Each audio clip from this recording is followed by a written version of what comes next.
봉독 기드린 말씀 가지고 삼손의 아킬레스건 이런 제목으로 함께 은혜 나누기를 원하는데, 우리 지난 시간에 보려고 했다가 못 본 사진 한번 볼까요? 필리핀 마닐라의 가장 비싼 땅에 있는 중국인 묘지입니다. 이게 묘지예요, 묘지. 굉장히 대리석으로 호화롭게 졌죠. 필리핀 사람들은 대부분 판잣집에 삽니다. 판잣집, 겨울이었기 때문에 얇은 함석으로 지은 집, 다 그런 집에 사는데, 화교들은 워낙 부자들이기 때문에 이렇게 돈을 들여서 대리석으로, 필리핀 마닐라에 가면 가장 좋은 집이 무덤입니다. 무덤. 두 번째 사진 볼까요? 이게 무덤 내부입니다. 내부도 막 대리석에 에어컨도 설치해 놓고 있고, 주방도 만들어 놓고, 하여튼 호황찬란하게 무덤을 짓습니다. 근데 중요한 것은 이 공동묘지 앞에 이제 사당이 있는데, 그 사당에 갖다 놓은 신, 한번 세 번째 사진 볼까요? 여기에 보면 공자, 관우, 저 옆에 보면 예수님, 마리아, 하여튼 별의별 신을 다 갖다 놨어요. 저 뒤에 보면 십자가에 달린 예수님도 있고, 옆에 보면 마리아도 있고, 저쪽에 보면 관우도 있고. 근데 왜 이런 온갖 신을 다 갖다 놨죠? 아무 신이나 우리에게 복을 주시는 신이면 된다라는 거죠. 이 신 저 신 막 다 섬기다 보면 어느 신이든 우리에게 복을 주는 신, 그 신. 그래서 중국인들, 화교들, 여러분 정말 부자들인데 만족하지 못하고 끝없이 부를 추구하죠. 그래서 아무 신이나 열심히 섬길 테니까 아무 신이나 나에게 복을 주면 그것으로 만족한다. 이게 화교들, 중국인들의 종교성입니다. 이걸 가리켜 기복주의 신앙이다 그러죠. 여러분, 하나님을 믿는데 왜 믿습니까? 오로지 복받기 위해서 하나님을 믿는 신앙을 가리켜 뭐라 그러죠? 기복주의 신앙. 그 신앙이 위험할 수 있다라는 거죠. 오늘 본문에 이스라엘 백성들이 그렇습니다. 이스라엘 백성들이 400년간 애굽에서 종살이하고 있는데, 하나님이 모세를 보내셔서 그들을 구원해 내시고 자유를 주셨습니다. 얼마나 좋습니까? 400년간 바로 왕의 밑에서 노예 생활을 하다가 해방이 돼서 자유인이 됐을 뿐만 아니라 거룩한 하나님의 백성이 됐으니 얼마나 기쁘겠습니까? 거기다가 하나님이 그들에게 주신 가나안 땅은 젖과 꿀이 흐르는 축복의 땅입니다. 물론 그 땅을 얻기까지 힘들었죠. 정복 전쟁을 치러야 했습니다. 전쟁은 누구에게나 두렵고 고통스러운 일이죠. 근데 전쟁도 다 끝나고 12지파별로 땅을 분배받아 정책하며 살게 됐습니다. 전쟁도 끝나고 나라도 평안해지고 삶이 평안해지면 여러분 가장 중요한 것이 이제 뭐겠습니까? 지금 우리나라도 6.25 전쟁이 끝나고 평화로운 시대를 살고 있는데, 이 평화로운 시대에 여러분 가장 필요한 것, 가장 사람들이 원하는 것, 그 무엇이겠어요? 무엇 목적으로 사람들이 살아가겠습니까? 여러분, 이 평화로운 시대에 뭐가 있으면 기쁘고 즐겁습니까? 또 반대로 뭐가 없으면 힘듭니까? 물어보면 그 대답에 가장 밑바닥에는 뭐가 있죠? 물질이 있습니다. 평화로운 시대의 유일한 목적은 물질이에요. 물질이 있으면 기쁘고 물질이 없으면 힘듭니다. 물질만 있으면 뭐든지 다 될 수 있고, 물질만 있으면 뭐든지 다 할 수 있는 평화로운 세상이기 때문에 인생의 목표가 오직 물질입니다. 그래서 예수님도 경고하셨죠. 하나님과 물질을 겸하여 섬길 수 없다. 누가복음 16장 13절에서 14절인데 같이 한번 읽어보겠습니다. 시작.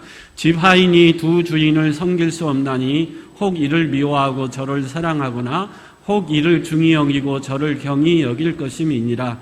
너희는 하나님과 재물을 겸하여 섬길 수 없느니라. 바리새인들은 돈을 좋아하는 자들이라. 이 모든 것을 듣고 비웃거늘. 아멘. 물질이 하나님 자리를 뭐 할 수 있다 그러죠? 대신할 수 있다 그래요. 하나님은 전능하신 하나님, 창조주 하나님, 무소부재하신 하나님, 능치 못할 일이 없는 전능하신 하나님인데, 물질이 그 자리를 대신할 수 있다는 거죠. 물질 만능주의, 물질만 있으면 뭐든지 할 수 있는 세상. 그래서 하나님 대신 그 자리에 물질이 차지할 수 있다. 그래서 예수님은 물질과 하나님 둘 중에 하나를 택하라. 그래서 여러분 항상 기복주의 신앙은 기복주의가 잘못된 건 아닙니다. 근데 기복주의 신앙에 빠지면 심각한 신앙의 위험이 찾아올 수 있다라는 거죠. 오늘 본문에 등장하는 사사 삼손의 시대의 배경이 그렇습니다. 여러분, 하나님이 왜 특별한 사사, 특제품 삼손을 사사로 세우셨을까요? 두 가지 이유였다 그러죠.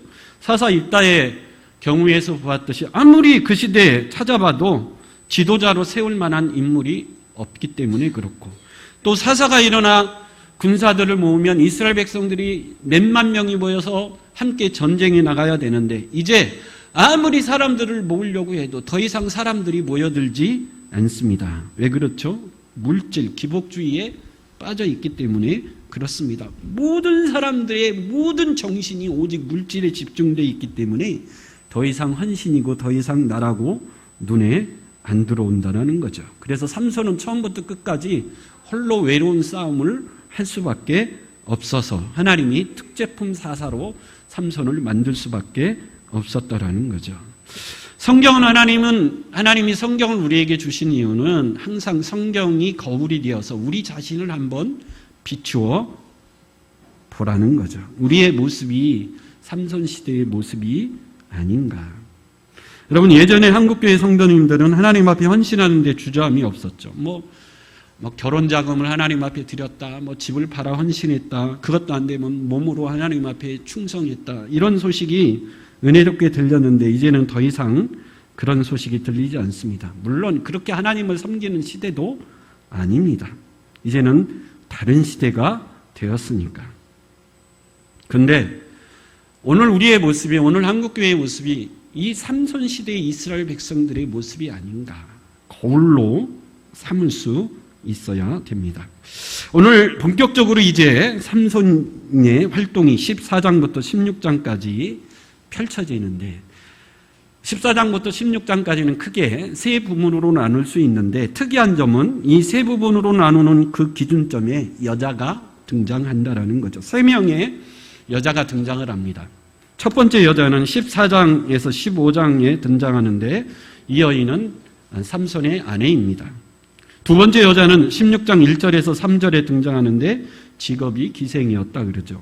마지막 세 번째 여자는 16장 4절에서 마지막 31절까지 등장하는 여자인데 그 유명한 블레셋의 들릴라라고 하는 여인입니다. 근데 이 세 명의 여자가 등장하는데 특이한 점은 삼손이 첫 번째 여자와 만났고 결혼했다, 이 정도로 기록이 되어 있는데 두 번째 여자 기생하고는 16장 1절에 보면 한 기생을 보고 그에게 들어가 3절에 보면 밤중까지 누웠다, 그렇게 표현하고 있고, 세 번째 여인과는 16장 19절에 삼손이 들릴라와 무릎을 베고 누웠다. 그러니까 점점 여자와 감성적으로 자극적으로 점점 여자와 가까워지는 삼손의 모습을 그리고 있다라는 거죠. 이 세 명의 여자는 모두 이방 여인입니다. 첫 번째 등장하는 여인도 블레셋 여인인데 삼손이 그 여인과 결혼했다 그럽니다. 오늘 본문에 등장하죠. 근데 특이한 점은 4절입니다. 삼손이 블레셋 여인과 결혼하는 이 일은 누구에게로부터 나온 거라는 거죠? 여호와에게로부터 나온 일이다. 이게 무슨 말이죠? 삼손이 이 블레셋 여인과의 결혼을 구신 삼아서, 원래 이 여인과 결혼하려고 하는 목적이 아니고 이 블레셋 여인과의 결혼을 구신 삼아서 누구를 치려고 한 거죠? 블레셋을 치려고 하는 전략적인 만남이고 접근이었다. 그렇게 오늘 소개하고 있습니다. 왜 그렇죠? 보통 사사는 군대를 모아서 모압이든 블레셋이든 이스라엘을 괴롭히는 이방 족속과 전쟁하러 나가는 것이 보통 사사의 모습이었죠. 근데 삼손 시대에는 모아도 아무도 나오지 않습니다. 심지어 300명조차도 모이지 않는, 그래서 삼손 혼자 싸울 수밖에 없었어요. 호랑이를 잡으려면 호랑이 굴에 들어가라는 말이 있듯이 삼손이 홀로 블레셋과 싸워야 되기 때문에 이건 하나님의 지략, 계략에서 나온 일이라는 거죠. 블레셋 여인과의 결혼식을 통해 직접 블레셋과 부딪혀 싸우려고 했던 그런 첫 번째 여인이죠. 두 번째 여인은 성경에서는 아무런 해석을 붙이지 않습니다. 직업이 기생이었고 이 여자를 삼손이 좋아해서 그 기생과 들어가 밤중까지 누웠다. 그런 기록으로 끝내고, 세 번째 여인은 들릴라죠. 여러분, 첫 번째 여인은 삼손이 전략적으로 블레셋 여인을 이용한 거죠. 이 여인과 결혼이라는 결혼식을 통해 그것을 계기로 블레셋을 치려고 하는, 삼손이 계략적으로 이 여인을 이용했다면, 세 번째 여인은 반대죠. 들릴라라고 하는 여인이 전략적으로 삼손을 이용했습니다. 여인의 계략에 삼손이 오히려 말려들어서 그 전략에 삼손이 희생당하죠. 들릴라라고 하는 여인의 치마폭에 삼손이 쌓여서 하나님이 선택한 나실인이 두 눈이 뽑히고 머리가 잘려 초자연적인 힘을 상실한 채 하나님으로부터 이스라엘을 구원하라고 세운 사사가 오히려 이방인의 노예가 되어 연자맷돌이나 돌리는 초라한 신세가 되고 말았습니다. 이 모습은 당시 이스라엘 백성들의 자화상이다, 그렇게 이야기할 수 있습니다. 처음에 이스라엘 백성들이 가나안 땅에 들어가서는 당당하게 하나님 백성다운 거룩한 삶을 살았습니다. 가나안 땅에 살고 있었던 이방 족속과는 구별되고 차별된 거룩한 삶을 살았습니다. 근데 어느 순간부터 그런 이스라엘 백성들의 눈에 가나안 족속들의 화려한 삶이 눈에 들어오기 시작했죠. 그래서 가나안 족속들의 삶을 흠모하기 시작했고 그들을 사랑하기 시작했습니다. 하나님은 가나안 족속을 쫓아내라 그랬는데 이스라엘 백성들은 쫓아내지 않고 오히려 그들과 같이 살고 싶은 마음이 생겼습니다. 그래서 가나안에 점점 물들어갔고 이스라엘 백성들의 거룩한 삶이 무너지기 시작했어요. 가나안의 딸들을 사랑했고 심지어는 가나안의 우상을 사랑하게 됩니다. 그래서 그 우상을 섬기다가 나중에는 그 우상의 무릎에 베고 누워버리는, 그래서 그 우상의 포로가 되는 이스라엘 백성들의 안타까운 모습. 그래서 사사입다 시대에는 아무리 눈 씻고 찾아봐도 이스라엘 백성들의 지도자가 될 만한 사람을 도저히 찾을 수 없는 그런 시대. 하나님이 찾아왔음에도 불구하고 하나님의 방문이 낯설은, 너무 가나안에 물들어버리는 그런 시대. 가나안의 우상에 무릎을 베고 아예 누워버리는 그런 시대상을 이 삼손의 모습을 통해서 보여주고 있는 그런 모습을 우리가 읽어낼 수 있어야 됩니다. 오늘 우리의 모습은 어떨까요? 항상 성경은 읽다가 아유 왜 그랬을까? 삼손이 왜 그랬을까? 그렇게 하지 말고 항상 성경을 통해서 누구를 보라고요? 나를 봐야 돼요. 이 시대의 우리를 볼 수 있어야 됩니다. 여러분, 한국교회는 일제치하, 공산치하에서 핍박을 받았지만 오히려 그들은 교회와 그리스도를 인도를 두려워했습니다. 유교의 잘못된 조상 숭배로 물든 이 세상에 그리스도인들을 핍박했지만 그리스도인들은 그런 세상과 맞서 싸웠고 세상은 그런 그리스도인들을 두려워했습니다. 근데 여러분, 지금은 별로 세상이 그리스도인들을 두려워하지 않습니다. 왜 그럴까요? 오히려 세상이 교회를 걱정하고 있습니다. 오히려 세상이 교회를 가르치려고 하고 있습니다. 왜 그럴까요? 이제는 교회가 우리가 하나님의 백성으로서의 거룩한 삶을 포기했기 때문이 아닌가. 이스라엘 족속이 가나안 족속을 흠모하고 그들과 같이 살고 싶었고 그들의 문화에 점점 빠져들어서 우상의 무릎에 완전히 베어 누워버렸듯이 우리가 하나님 백성다운 거룩한 삶을 포기하고 세상이 좋아 보이고 나도 세상처럼 살고 싶어져서 무능한 그리스도인이요 교회가 되지 않았나. 우리 자신을 돌아볼 수 있는 그런 시간들이 될 수 있길 간절히 축원합니다. 오늘 보면 첫 번째 여인과의 이야기가 시작이 되는데 여러분, 삼손 스토리가 쉬운 것 같지만 해석해내기가 그렇게 만만치 않습니다. 굉장히 사건이 뒤죽박죽으로 기록되어 있고 어느 것이 하나님의 뜻이었고 어느 것이 삼손의 실수인지 분간하기, 정신 차리지 않으면 쉽게 이 삼손 스토리를 정확하게 읽어내지 못하는데, 오늘 본문에 보면 삼손이 어느 날 딥나라고 하는 곳에 내려가서 블레셋 여인 하나를 보고 마음에 들어서 자기 아버지에게 찾아와서 아버지, 제가 이제 사랑하는 여인이 생겨서 결혼을 해야 되겠습니다. 아버지 입장에서는 기쁘죠. 아들이 이제 때가 되어서 사랑하는 여인이 생겨서 결혼을 하게 되겠더니 얼마나 기쁘겠습니까? 아, 잘됐다. 근데 상대가 누구냐? 예, 지난번에 딥나에 내려갔다가 만난 블레셋 여인입니다. 아버지 마노아 입장에서는 팔짝 뛸 일이죠. 아니, 우리 이스라엘에 여자가 없어서 어떻게 이방 여인과 결혼을 한다고 하느냐? 하나님이 모세를 통해서 일찍이 이스라엘 백성들을 향하여 절대 이방인과 결혼하지 말라. 우리 신명기 7장 3절에서 4절 한번 읽어볼까요?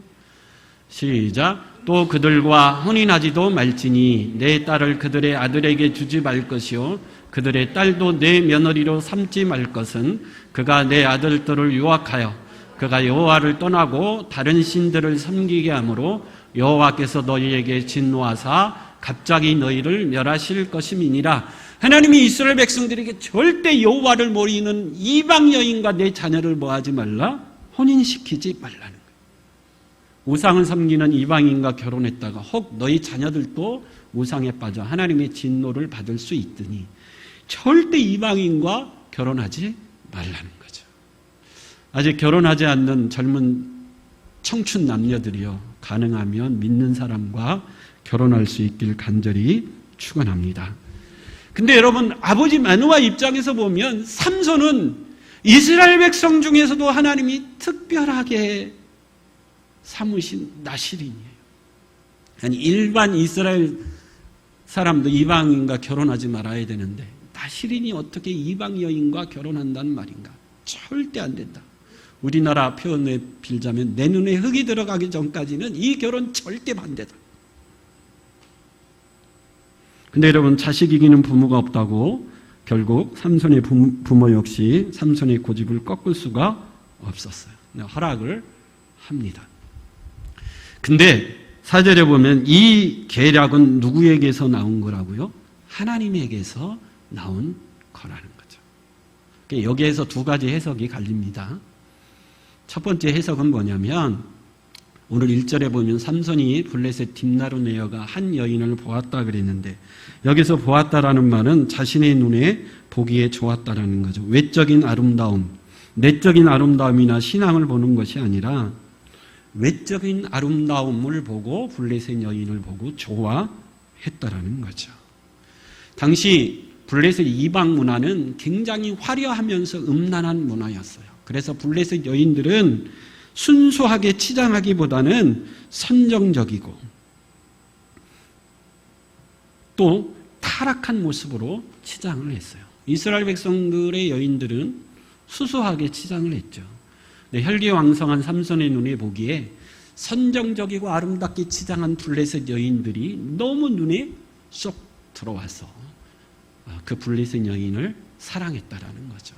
근데 하나님은 이런 삼손의 허물과 실수, 그럼에도 불구하고 그 실수를 통해서라도 하나님께서 블레셋을 치료하신다.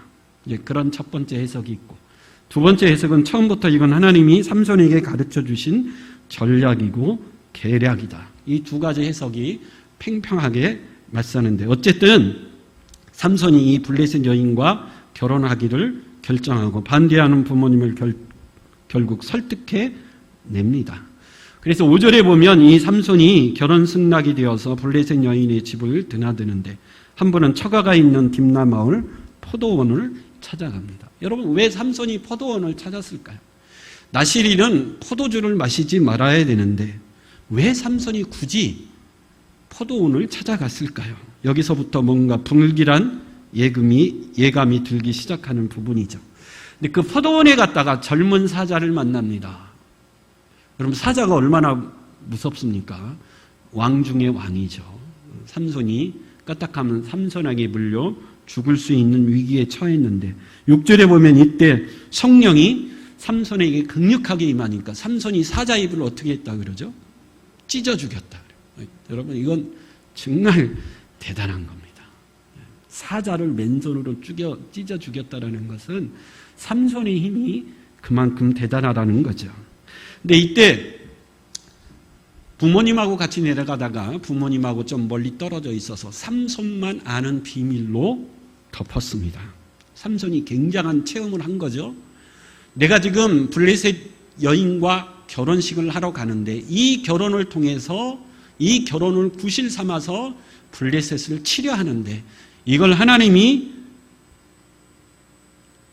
뭐 한다라는 체험이죠. 함께 하시고 이 일이 반드시 성공할 것이다. 하나님이 인증하는 일이었기 때문에 삼손은 너무너무 기뻤습니다. 내가 지금 블레셋을 치러 가는데 나 혼자 가는데 얼마나 외롭습니까?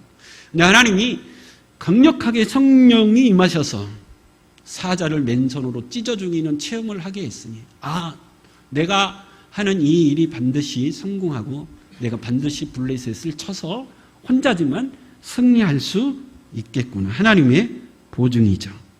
근데 다시 8절에 보면 이 경험을 한 후에 삼손이 다시 그 여자가 있는 딥나 마을로 가는데 궁금했어요. 내가 찢어 죽인 그 사자가 어떻게 되었나.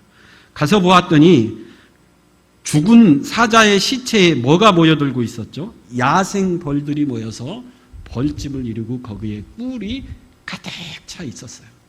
그럼 벌들은 시체에 집을 짓지 않죠. 어떻게 죽은 사자의 시체에 벌들이 모여 꿀을 만들어 놨을까요? 아마 사막은 시체가 되면 빨리 썩어버리기 때문에 금방 뼈만 남아서 그 뼈 위에 벌들이 모여들었던지 아니면 사자가 죽었을 때 다른 짐승들이 와서 살짝은 다 먹고 뼈만 앙성하게 남았을 때 벌들이 그 뼈 위에 집을 지었던지 어쨌든 벌들이 그 사자의 시체에 모여들어 벌집을 짓고 꿀을 만들었어요. 근데 나시린은 시체를 만져야 됩니까? 안 만져야 됩니까?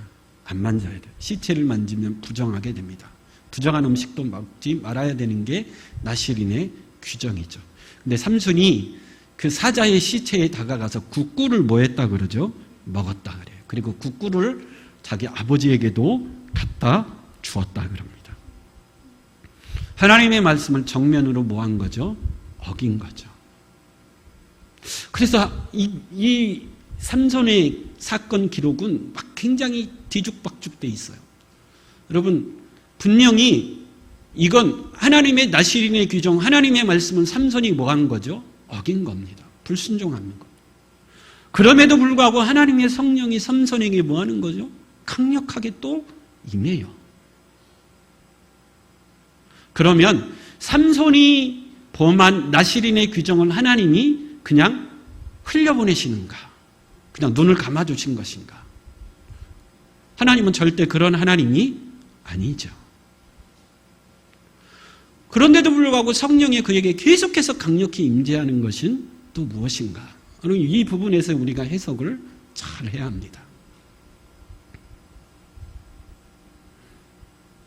하나님이 우리에게 주시는 이 일을 통해서 주시는 가장 중요한 첫 번째 메시지는 뭐냐면 여러분 삼손과 같이 특제품으로 아주 대단한 능력을 가지고 하나님의 일을 감당하려고 하는 사람조차도 뭐 할 수 있죠? 실수할 수 있다라는 거죠. 왜 그렇죠? 이 세상의 모든 사람은 아담의 원죄를 가지고 태어난 죄인이기 때문에 그렇다라는 거죠. 이 세상 그 어느 누구도 하나님의 은혜 없이 내가 아무리 특별한 능력을 가지고 있을지라도 하나님 앞에 온전히 순종할 수 있는 사람은 예수님 외에는 아무도 없습니다. 그럼 오늘 나는 하나님 앞에 온전히 순종하고 믿음 생활을 잘 하고 있는데 그러면 어떻게 해석해야 되죠? 그 하나님이 특별히 나에게 뭘 부어주셨기 때문이죠? 은혜를 부어주셨기 때문이다. 여러분 이 부분이 굉장히 중요합니다. 삼손과 같이 특별하게 나시린으로 태어나서 성령이 시마다 때마다 강력하게 임하는 사람일지라도 하나님의 말씀에 온전히 순종하지 못하고 하나님이 주신 사명을 잘 감당하지 못해요. 그럼에도 불구하고 그런 사람을 긍휼히 여기사 끝까지 하나님이 주신 사명을 감당할 수 있도록 부어주시는 뭐가 있는 거죠? 하나님의 은혜와 사랑이 있는 거예요. 그래서 여러분, 내가 지금 하나님 앞에 온전히 믿음을 잘 지키고 충성할 수 있는 이유는 내가 믿음이 대단하고 나는 원래 의리가 있고 이렇게 생각하면 절대 안 된다는 거죠. 누구의 은혜죠? 하나님의 놀라운 은혜와 사랑이라는 거예요. 그래서 예수님은 바리새인들이 제일 싫은 거죠. 나는 하루에 2번씩 금식하고 기도하고 11조를 빼먹지 않았나이다. 예수님 뭐라고 그래요? 외식하는 자라는 거죠. 너희들이 그렇게 할 수 있었던 이유는 누구의 은혜라는 거죠? 하나님의 은혜라는 거죠. 근데 그 하나님의 은혜는 뒤로 하고 자기 자랑만을 일삼는 바리새인들이 하나님이 보시기에는 회칠한 무덤 같은 가장 어리석은 자라는 거죠. 여러분, 삼손같이 태어나면서부터 하나님에게 선택된 나시린일지라도 아담의 원죄를 가지고 태어난 구제불능의 사람일 수밖에 없어요. 하나님의 은혜와 사랑이 없다면 결국 실패할 수밖에 없는 인생에 불과하다는 거죠. 그래서 여러분, 우리가 끝까지 믿음을 지키고 온전한 하나님의 사람으로 순종하기 위해서는 날마다 시마다 하나님 앞에 겸손히 무릎 꿇고 하나님의 은혜와 긍휼을 구하며 살아갈 수 있는 저와 여러분 될 수 있기를 간절히 축원합니다. 오늘 제목이 삼손의 아킬레스건인데, 나시린으로 태어났지만 삼손에게는 2가지 약점이 있었습니다. 여자라는 약점, 끊임없이 삼손은 여자의 유혹에 넘어가는 여자라는 약점이 있었고, 또 하나님의 말씀을 하찮게 여기는, 나시린의 규정을 너무 하찮게 여기는 2가지 약점이 있었습니다. 오늘 삼손이 이 결혼식을 구실로 해서 블레셋을 치려고 했죠. 그래서 결혼식에 가서 수수께끼 하나를 냅니다. 10절 이하에 보면 결혼식이 이제 벌어지는데, 그 당시의 풍습에 의하면 결혼식 때 수수께끼를 내서 맞추는 사람에게는 이렇게 뭔가 선물을 주는, 그래서 그 결혼식이 이렇게 좀 기쁘고 즐거운 결혼식이 될 수 있도록 하는 풍습이 있었는데, 삼손이 이것을 구실로 삼아서 이 수수께끼의 풍습이 이게 하나의 도박판이 되게 해서 그걸 구실로 삼아서 블레셋을 치려고 했어요. 그래서 그 자리에 참석한 30명의 블레셋 남자들에게 삼손이 제안을 합니다. 내가 내는 수수께끼를 맞추면 어마어마한 선물을 주겠다라는, 비단 속옷 30벌, 외투 30벌. 근데 너희들이 맞추지 못하면 그 선물을 너희들이 뭐로 주라? 나에게 주라는 거예요. 그러니까 완전 도박판, 완전히 이 결혼식이 아니라 도박판이 되어서 절대 그들이 맞출 수 없는 문제를 내서, 여러분, 결혼식은 와서 먹고 마시고 축하하는 자리인데 결혼식에 왔다가 오히려 속옷, 비단 속옷 30벌, 외투 30벌을 줘야 하는 상황이 됐으니 얼마나 기분이 나쁩니까? 그래서 난장판을 만들게 하고 그 난장판을 계기로 해서 삼손이 블레셋을 치려고 하는 계략. 그래서 삼손이 드디어 수수께끼를 내죠. 14절에 보면 먹는 자에게서 먹는 것이 나오고 강한 자에게서 단 것이 나왔다. 3일 내로 맞춰라. 근데 블레셋 사람들이 3일 내로 맞춥니까? 못 맞춥니까? 못 맞추죠. 그랬더니 블레셋 사람들이 삼손의 아내에게 찾아와서 협박을 합니다. 내 남편에게 이 해답을 알아오지 못하면 너와 내 가족을 우리들이 다 뭐하겠다? 죽여버리겠다. 그래서 아내가 삼손에게 와서 눈물로 하소연합니다. 우리 사사기 14장 16절 한번 읽어볼까요? 사사기 14장 16절 시작. 삼손의 아내가 그의 앞에서 울며 이르되 당신이 나를 미워할 뿐이요 사랑하지 아니하는도다. 우리 민족에게 수수께끼를 말하고 그 뜻을 내게 알려주지 아니하도다 하는지라. 삼손이 그에게 이르되 보라 내가 그것을 나의 부모에게도 알려주지 아니하였거든 어찌 그대에게 알게 하리요 하였으나 알려줬다라는 거죠. 이 여인이 삼손에게 뭐라고 합니까? 울며 당신이 나를 진정으로 사랑한다면 이럴 수 있습니까? 여기에 삼손이 무너지죠. 여러분, 하나님이 아담과 하와를 만드시는데 왜 하나님이 아담을 먼저 만드시고 하와를 나중에 만들었을까요? 하와를 먼저 만들고 아담을 먼저 만들 수도 있지 않습니까? 퀴즈를 주일학교에 냈더니 어떤 주일학교 학생이 대답을 했다 그래요. 하나님이 아담을 먼저 만드시고 아담을 한참 바라보시다가 이렇게 말씀하셨다 그래요. 내가 또 한 번 사람을 만들면 저 아담보다는 더 좋은 사람을 만들 수 있겠다. 그래서 만든 것이 하와랍니다. 그래서 여자는 남자보다 하나님이 더 좋게 만드신 거다 그러는데, 두 번째 해석은 하나님도 마음이 약하셔서 하와를 먼저 만들고 하와에게 아담을 데리고 왔는데 하와가 울며 하나님 마음에 안 듭니다. 코가 마음에 안 들고 키가 마음에 안 드니 바꿔주십시오. 하와가 울며 애원하면 하나님도 마음이 뭐해서? 약해서. 근데 두 번째 아담을 만들어 왔는데 하와가 또 울며 하나님 이번에도 마음이 안 드니 하나님도 여인의 눈물에 마음이 약해서 자꾸 바꿔달라고 할까봐. 아담은 하와를 만들어서 갖고 왔더니 아담은 뭐라고 그래요? 내 뼈 중에 뼈요, 살 중에 살이다. 그냥 첫눈에 뿅 같다 그러지 않습니까?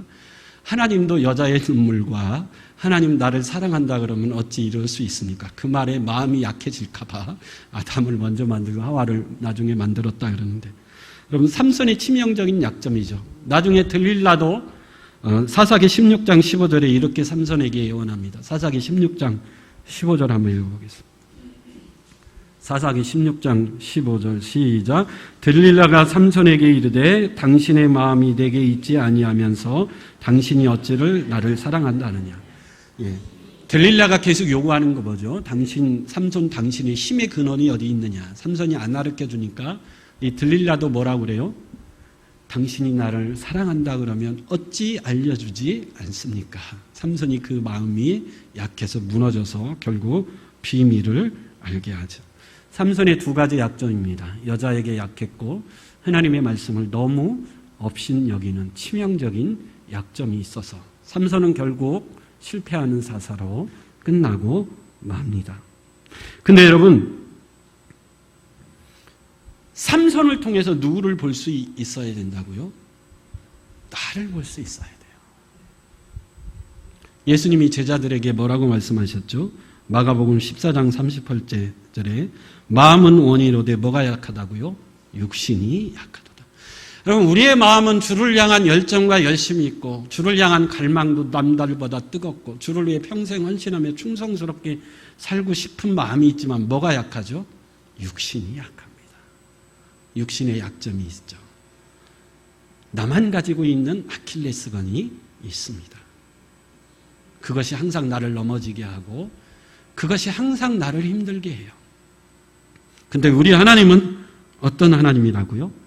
그런 우리일지라도 끝까지 포기하지 아니하시고 우리를 통해서 하나님 나라의 큰 일을 이루어 가시기를 기뻐하시는 분이 우리 하나님이신 줄 믿습니다. 그래서 여러분들이 나를 볼 때 아니 목사가 어떻게 저런 허물이 있을까? 근데 제가 여러분들을 볼 때에도 장로님이 돼서 권사님이 돼서 왜 저럴까? 이런 마음을 가질 필요가 없어요. 우리 모두는 다 하나님 앞에서 뭐한 인생이기 때문에 부족한 인생이기 때문에 그 가운데서 우리가 봐야 될 것은 무엇입니까? 그럼에도 불구하고 그런 우리를 끝까지 사용하시고 사랑과 은혜를 통해서 그런 부족한 우리들을 통해서 하나님의 큰 일을 이루어 가시는 하나님의 놀라운 사랑을 봐야 될 줄 믿습니다. 그래서 나의 허물, 나의 약함을 가지고 실망하거나 좌절할 필요가 없습니다. 나는 죽도록 하나님 앞에 헌신하겠다 충성하고 맹세했는데, 나는 일평생 주의를 범하지 않겠다고 하나님 앞에 단단히 맹세했는데 어쩌다가 그 맹세를 어길 때도 있고 어쩌다가 그 맹세가 허물어질 때도 있다고 낙심하거나 좌절할 필요가 없어요. 하나님은 어떻게 하신다고요? 다 안다라는 거죠. 예수님은 땅끝까지 이르러 복음을 전파하라고 말씀하셨지만 허물 많은 인생들이 그 사명을 온전히 감당해낼 수 있을까요? 아니요, 못합니다. 그럼에도 불구하고 지금도 복음이 왕성하게 땅끝까지 이르러 선포될 수 있었던 이유는 허물 많은 인생들을 통해서 누가 그 일을 이루어 가시기 때문이죠. 하나님이 그 일을 이루어 가시기 때문인 줄 믿습니다. 그래서 하나님, 나보다 더 훌륭한 사람도 많고 나보다 더 위대한 사람도 많은데 왜 하필 나를 부르셨습니까? 이런 마음 가질 필요도 없어요. 우리가 봐야 될 것은 그런 부족한 우리를 통해서 여전히 신실하게 하나님의 뜻을 이루어 가시고, 사도 바울처럼 나의 나 된 것은 다 하나님의 은혜라. 그런 연약한 우리를 하나님이 끝까지 붙으셔서 끝까지 사용하시고 결국 승리할 수 있는 충성스러운 일꾼으로 우리를 인도해 가시는, 누구를 바라봐야 되죠? 하나님을 바라봐야 될 줄 믿습니다. 그래서 삼손의 허물과 실패, 그래서 삼손의 잘못된 것을 지적하는 것이 아니라 그런 삼손을 끝까지 품으시고 그런 삼손을 통해서 끝까지 하나님 나라의 일을 이루어 가시는 그 하나님은 어제도 오늘도 동일하시고 그 삼손을 사랑하셨듯이 오늘 우리도 끝까지 사랑하시는 그 하나님을 바라보며 그 하나님 앞에 온전히 순종하며 살아갈 수 있는 저와 여러분들의 생이 될 수 있길 간절히 축원합니다. 아멘.